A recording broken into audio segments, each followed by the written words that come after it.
Hey, I'm Michael Teal for To Be Entertained. I'm just going to talk about some fishing in spring in New Jersey. We want to go over tackle boxes. We want to go over the lures to use during the spring. And just a little introduction. I've got this dirty tackle box here that's wildly disorganized. And one tip immediately that is noticeable is that there is a burn hole in the top of this tackle box. So if you're using soft baits, you really want to avoid using them around soft plastic containers because they will burn through them. I do not know why, but they will do that. So this is wildly disorganized, as most fishermen can tell you. Popped open. As most fishermen can tell you, their tackle boxes are not going to be very organized, especially if you go fishing every day. So I have multiple wacky worms, multiple frog lures, multiple finesse worms. I have tubes, multiple tubes, and multiple different types of soft plastics here. Sunscreen, absolutely crucial most of the time. I've got a stringer in here. Everyone uses a stringer. I've got lead jig heads. I have more finesse worms. A pair of rusty pliers. We've got more split shots. Now, if you're going to use live bait, you want to use split shots. I've got some craw baits. You know, I've got a little bobber, or as in the South we call it a cork. A couple of tiny swim baits for crappie and bluegill. Personal favorite right there. And then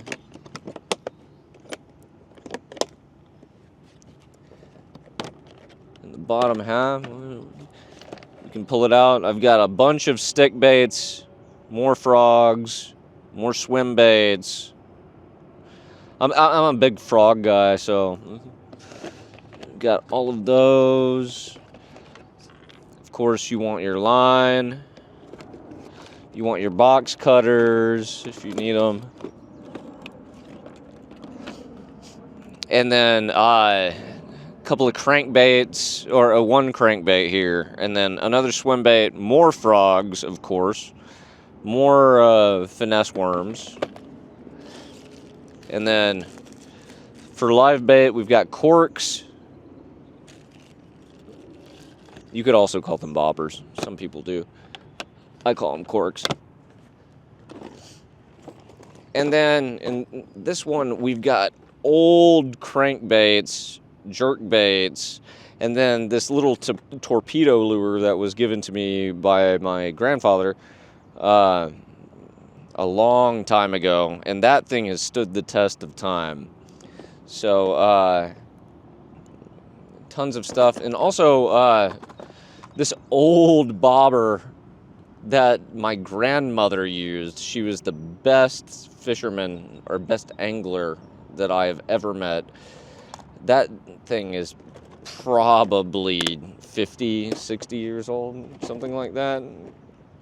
But she's fantastic she was fantastic at fishing.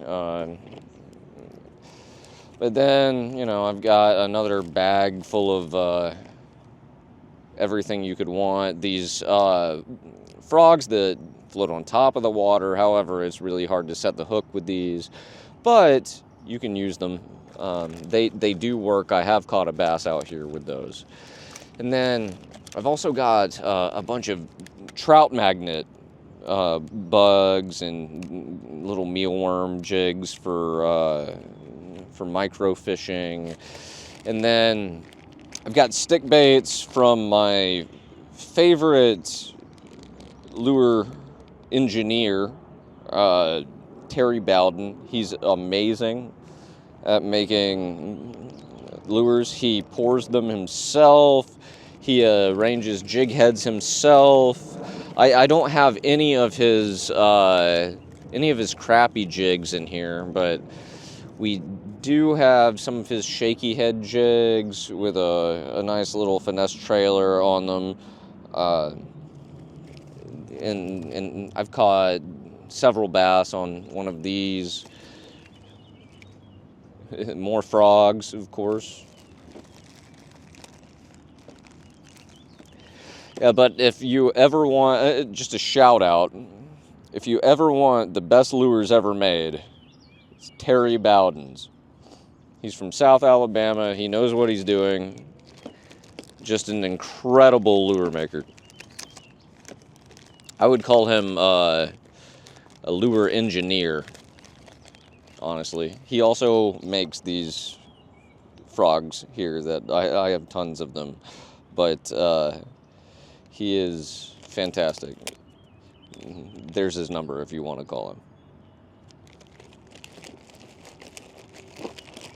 Yeah, and then again, we have more trout magnet bugs. These little hellgrammite lures work really well for panfish. So if you want to catch crappie, bluegill, green sunfish, pumpkin seed, you want to use these. In fact, yesterday I caught about a 3-pound bass on one of these guys, which was really strange, and it's not normal to catch one of those, but I would say that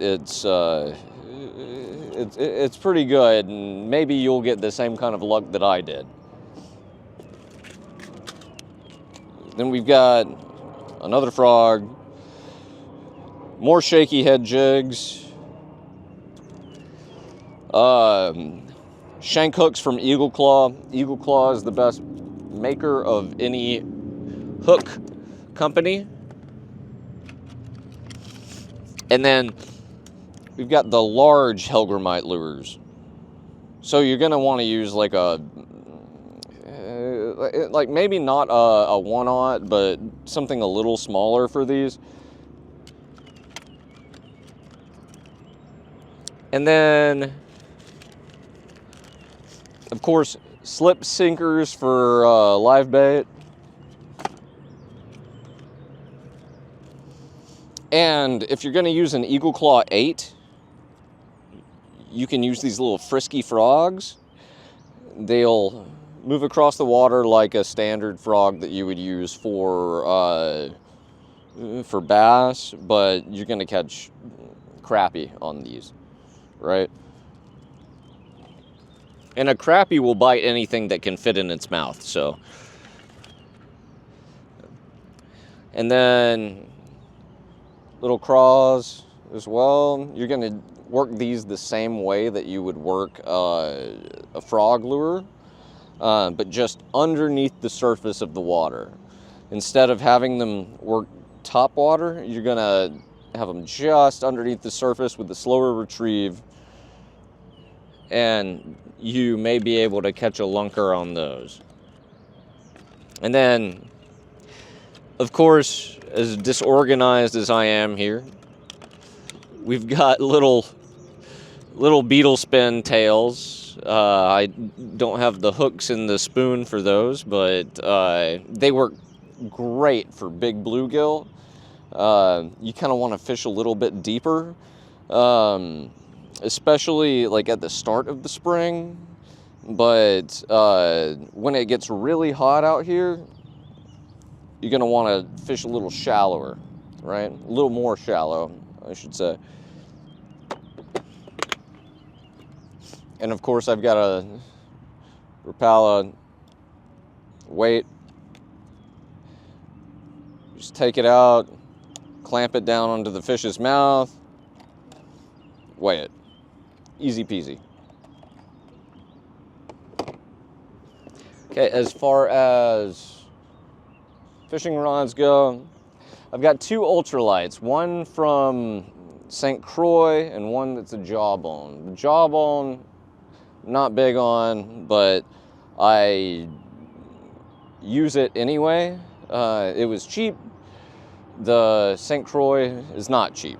So I would start, if you're gonna do micro fishing, if you're going to do ultralight, you know, using smaller baits, smaller lures, you want to start off with something more similar to the Jawbone because it's cheap. Once you're really into it, you want to upgrade to something similar to a St. Croix, and also St. Croix has like a lifetime warranty on all of this. So I use this. I know like the top is broken off. That was my fault.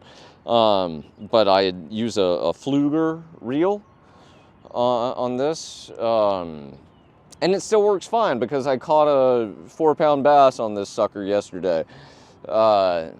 And then I've had this Okuma for a very long time, probably 15 years, and it's never let me down. And on this one, I've got one of Terry Bowden's frog lures on it, the Green Pumpkin Pearl. It's excellent.